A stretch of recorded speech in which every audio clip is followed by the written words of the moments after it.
Bank ही एक ऐसी जगह है जहां से गरीब से लेकर अमीर तक हर इंसान जुड़ा हुआ है, क्योंकि आज के ज़माने में पैसा ही सब कुछ बन चुका है और उससे भी ज़्यादा पैसों की सेफ्टी हर इंसान के लिए ज़रूरी बन चुकी है। इसलिए आज हर इंसान किसी न किसी बैंक से जुड़ा हुआ है जहां पर वह अपने पैसों को रखना पूरी तरह से सुरक्षित मानते हैं। तो ऐसे में आप समझ ही गए होंगे कि बैंक में जॉब की भी काफ़ी वैकेंसियाँ निकलती होंगी, जिसके लिए हर साल लाखों उम्मीदवार आवेदन करते हैं। तो ऐसे में यदि आप भी बैंक में जॉब चाहते हैं तो आपके मन में ये सवाल ज़रूर आता होगा कि बैंक में कौन कौन सी पोस्ट होती है, किस पोस्ट पर क्या काम करना पड़ता है, सैलरी कितनी मिलती है, वहाँ तक पहुँचने की प्रोसेस क्या है, उसके लिए हमें कितनी पढ़ाई करनी पड़ती है, जैसे कई सवाल आपके मन में आते होंगे।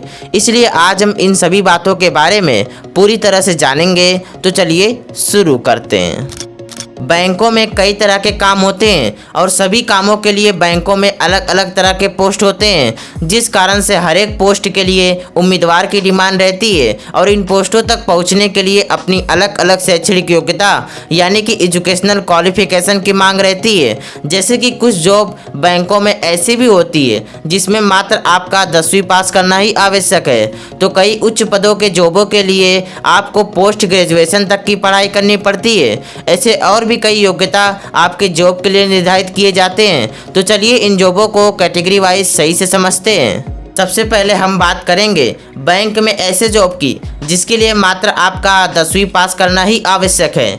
हम सभी जानते हैं कि 10वीं के बाद साइंस, कॉमर्स, आर्ट्स जैसे कई फील्डों में स्टूडेंट जाते हैं और यह पढ़ाई काफ़ी खर्चीली भी होती है, जिस कारण से कई लोगों की आर्थिक स्थिति सही ना होने के कारण वे 10वीं के बाद से ही जॉब करना आरंभ कर देते हैं। ऐसे में बैंक भी एक अच्छा ऑप्शन है। दरअसल यदि आपके पास 10वीं पास का सर्टिफिकेट हो तो आप बैंक में सफाई कर्मचारी की जॉब पा सकते हो, जिनका काम बैंक को साफ सुथरा बनाए रखना है। साथ ही साथ आपको बता दें, कई बार कुछ बैंक सुरक्षा गार्ड और डाटा एंट्री ऑपरेटर के लिए भी 10वीं पास की वैकेंसियां निकालता है, जिसमें मात्र आपका 10वीं पास का सर्टिफिकेट ही लगता है, जिसके आधार पर आप उस बैंक के ऑफिशियल वेबसाइट के सहारे जॉब के लिए आवेदन कर सकते हो।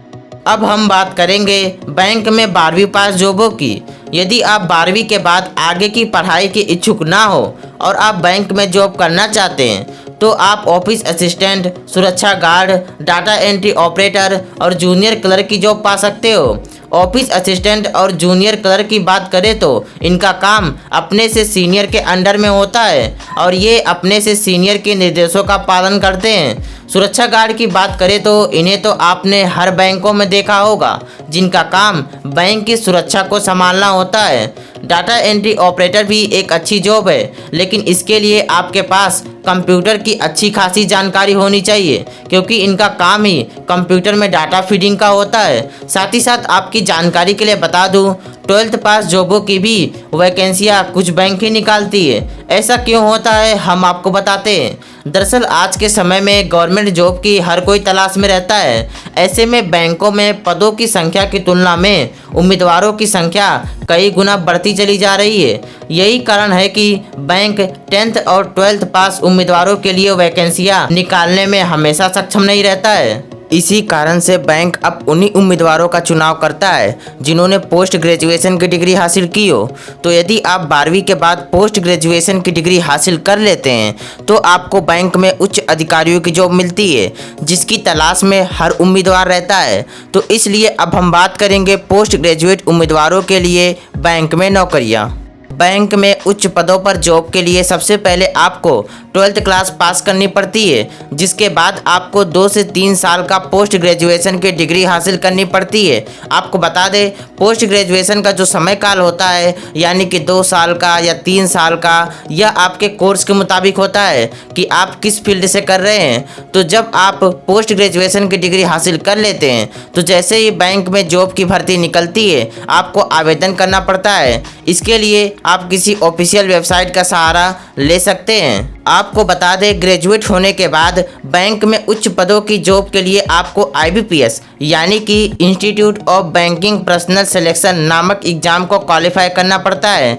IBPS बैंक के कर्मचारियों के सिलेक्शन के लिए परीक्षाओं का आयोजन करने वाली एक संस्था है जो कि बैंक में लगभग सभी उच्च पदों पर जॉब दिलाती है। IBPS एग्जाम के जरिए आप Baroda bank, bank of India, United bank of India जैसे कई बैंकों में जॉब पा सकते हैं। इसके अंतर्गत आपको मुख्यतः 3 चरणों से गुजरना पड़ता है, जिसमें से 2 चरणों में आपको परीक्षा देनी पड़ती है। पहले चरण में आपको प्रारंभिक परीक्षा देनी पड़ती है और जब आप इसे उत्तीर्ण कर लेते हैं उसके बाद आपको दूसरे चरण की परीक्षा को उत्तीर्ण करना पड़ता है। इन दोनों परीक्षाओं को जो भी कैंडिडेट पास कर लेता है उसे इंटरव्यू के लिए बुलाया जाता है और इंटरव्यू को क्वालिफाई करते ही आपको बैंक में जॉब मिल जाती है। आपको IBPS एग्जाम के जरिए अधिकतर बैंक में उच्च पदों पर जॉब मिलती है, लेकिन कुछ बैंक ऐसे भी होते हैं जो कि खुद की अलग से परीक्षाओं का आयोजन करते हैं, जैसे स्टेट बैंक ऑफ इंडिया। ये अपने बैंक में भर्ती के लिए अलग से परीक्षा का आयोजन करता है। इसी प्रकार से और भी कई बैंक है जो अपने बैंक में कैंडिडेट की भर्ती के लिए अलग से परीक्षा का आयोजन करते हैं, लेकिन अधिकतर कैंडिडेट बैंक में जॉब के लिए IBPS एग्ज़ाम को ही देना पसंद करते हैं। इस एग्ज़ाम को क्वालिफाई करने के बाद बैंक में जो उच्च पदों की जॉब मिलती है, यदि हम उन पदों की बात करें तो इस लिस्ट में senior clerk, cashier, bank PO, IT officer, law officer, language officer, कृषि अधिकारी, loan officer, marketing officer, personal officer जैसे कई उच्च अधिकारियों की पोस्ट शामिल है। अब आपको ये जान लेना भी अति आवश्यक है कि इन उच्च अधिकारियों की जॉबों में आपको किस जॉब पर क्या काम करना पड़ता है और किस पोस्ट पर आपको कितनी सैलरी मिलती है, ताकि आप अपनी योग्यता के अनुसार उस जॉब का चुनाव कर सकें। तो चलिए इन जॉबों को जानते हैं। सीनियर क्लर्क, इस जॉब में आपको पासबुक एंट्री, चेक जमा करना, IRTGS यानी EFT और कैश के लेन देन सहित कई कामों को करना पड़ता है। इस जॉब पर आपको औसतन 28 से 30 हज़ार की पर मंथ सैलरी मिलती है। कैशियर, इनका काम बैंक में पैसों के लेन देन का होता है, यानी कि इनके पास कस्टमर का पूरा लेखा जोखा होता है कि किसने कितना पैसा डिपॉजिट किया और किसने कितना पैसा निकाला। वैसे आपको बता दें, कई बैंकों में क्लर्क ही कैशियर का काम भी करता है, लेकिन अधिकतर बैंकों में कैशियर की मांग रहती है, तो इसलिए आप बिल्कुल निश्चित रहे, आप आसानी से कैशियर की जॉब के लिए अप्लाई कर सकते हैं। इस जॉब पर आपको हर महीने 25 से 30 हज़ार की सैलरी मिलती है। बैंक PO यानी कि प्रोबेशनरी ऑफिसर, PO का कार्य बैंक के कस्टमर को लोन प्रदान करने का होता है, यानी कि यह लोन देने के लिए आवश्यक कागजात और दस्तावेजों की जांच करता है। एक बैंक PO लोन देने के साथ साथ marketing, accounting, finance, ATM card, chequebook, passbook आदि से जुड़े मामलों की भी जांच करता है। इनकी शुरुआती सैलरी 25 से 30 हज़ार के बीच होती है, लेकिन कुछ वर्षों के बाद यह सैलरी 40 हज़ार तक पहुंच जाती है। आपकी जानकारी के लिए बता दें, बैंक में PO की जॉब के लिए आज के समय में काफ़ी कंपटीशन है। इंफॉर्मेशन टेक्नोलॉजी ऑफिसर, जिसे शॉर्ट में IT ऑफिसर भी कहते हैं। IT ऑफिसर के बैंक में कई तरह के कार्य होते हैं, जिसमें technical support, software and hardware handling, customer support, bank network security management जैसे कई टेक्निकल कार्य शामिल हैं। आपको बता दें, इस जॉब के लिए आपके पास पोस्ट ग्रेजुएशन की डिग्री होनी ही चाहिए, लेकिन साथ ही साथ आपको इस जॉब के लिए कंप्यूटर साइंस से जुड़े कोर्स भी करने पड़ते हैं, तभी आप इस जॉब को बैंक में पा सकते हो। इस जॉब में आपको 25 से 40 हज़ार तक की पर मंथ सैलरी दी जाती है। लॉ ऑफिसर, एक लॉ ऑफिसर को बैंक में कानूनी मामलों की देखरेख के लिए नियुक्त किया जाता है। इसके अलावा इनका काम विभिन्न मुद्दों पर अपने विचार देना, किसी के लिए या किसी के विरुद्ध नोटिस तैयार करना जैसे काम होते हैं। इस पोस्ट पर आपको आपके एक्सपीरियंस के मुताबिक काफ़ी हाई पेड सैलरी भी दी जाती है।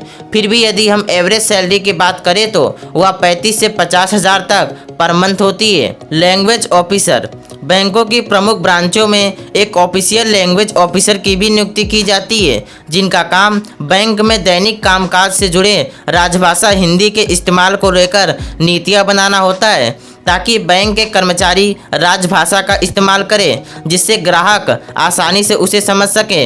इनकी मंथली सैलरी 18 से 25,000 रुपये तक होती है। कृषि अधिकारी, एग्रीकल्चर ऑफिसर, इन ऑफिसरों की अक्सर नियुक्ति ग्रामीण बैंकों में की जाती है। दरअसल इनका काम ही ग्रामीण इलाकों में रहे किसानों के लिए नई योजना, प्रोडक्ट, स्कीम और नीति बनाना होता है। साथ ही साथ ये कृषि से संबंधित कार्यों के लिए किसानों को लोन देने का भी काम करते हैं। इनकी सैलरी मंथली 18 से 30,000 तक होती है, जो कि काफ़ी अच्छी पोस्ट है। लोन ऑफिसर, इस जॉब पर ऑफिसर का क्या काम होता है ये आप नाम से ही समझ गए होंगे, फिर भी आपको बता दें, इस पोस्ट पर आपको लोन संबंधित कार्य करने पड़ते हैं। यानी कि ग्राहकों को होम लोन, मार्गेज और personal loan, business loan, education loan, वाहन लोन, गोल्ड लोन जैसे कई तरह के लोन दिलवाने में मदद करना होता है। साथ ही साथ लोन संबंधी सभी दस्तावेजों की जानकारी रखना, दस्तावेज तैयार करना, उनकी जाँच करना जैसे काम करने होते हैं। इस जॉब पर भी 20 से 30,000 की महीने की सैलरी मिलती है। Marketing officer, marketing officer bank को आगे बढ़ाने में महत्वपूर्ण भूमिका अदा करता है, क्योंकि इनका काम ही बैंक के प्रोडक्ट को अधिक से अधिक बेचने और बैंक को आगे बढ़ाने की नीतियों का निर्माण करना होता है। इनकी मंथली इनकम 28 से 35,000 तक होती है। एंड लास्ट, पर्सनल ऑफिसर, जिसे ह्यूमन रिसोर्स यानी कि HR ऑफिसर भी कहते हैं। बैंकों में रिक्रूटमेंट, प्रशिक्षण, वेतन और इंटरव्यू लेने जैसे कई कामों को करने के लिए HR ऑफिसर की नियुक्ति की जाती है। इसके अलावा ये कर्मचारियों के लिए नई नई नीतियाँ भी बनाते हैं। इनकी भी सैलरी 28 से 35,000 तक हर महीने की होती है। आपको बता दें, इन जॉबों के अलावा भी बैंक कई और भी पोस्टों पर भर्तियां लेता है। अब यदि आपके मन में इन सभी जॉबों के लिए एज लिमिट क्या होती है ये सवाल आ रहा हो, तो आपको बता दें, इन जॉबों के लिए एज लिमिट जनरली 19 से 28 साल तक होती है। लेकिन आपकी जानकारी के लिए बता दें, एज लिमिट के लिए आप कभी भी डेटा पर डिपेंड ना रहें, क्योंकि यह हमेशा बदलते रहता है। OBC कैटेगरी वालों के लिए काफ़ी एज में छूट भी दी जाती है। तो यदि आप बैंक में जॉब चाहते हैं तो मेहनत करते रहिए। और हाँ, जैसा कि आप जानते हैं कि बैंक में आज सब कुछ डिजिटल हो गया है, ऐसे में आप कंप्यूटर की अच्छी खासी जानकारी हमेशा अपने पास रखें। तो मैंने इस वीडियो में बैंक में जॉब पाने तक की प्रोसेस, कौन कौन सी पोस्ट होती है, सैलरी, क्या काम होते हैं, जैसे सभी जानकारी आपको बताने की कोशिश की है, ताकि आपके पास ज़्यादा से ज़्यादा जानकारी हो। तो वीडियो पसंद आया हो तो वीडियो को लाइक ज़रूर कर दीजिएगा, ताकि इस टॉपिक से जुड़े कोई और भी जानकारी हमारे पास आए तो हम आपको बता सकें। और ऐसे और भी अपने फ्यूचर से जुड़े वीडियो के लिए चैनल को सब्सक्राइब करने का नेक काम भी कर दीजिएगा। साथ ही साथ बेल आइकन को भी प्रेस कर दीजिएगा, ताकि आपको ऐसे वीडियो की जानकारी मिलती रहे। और यदि आपके पास इस फील्ड से जुड़े कोई भी डाउट हो तो कमेंट सेक्शन में आप पूछ सकते हैं। तो चलिए मिलते हैं अगले वीडियो में, तब तक के लिए ऑल द बेस्ट आपके गोल के लिए, आपके फ्यूचर के लिए।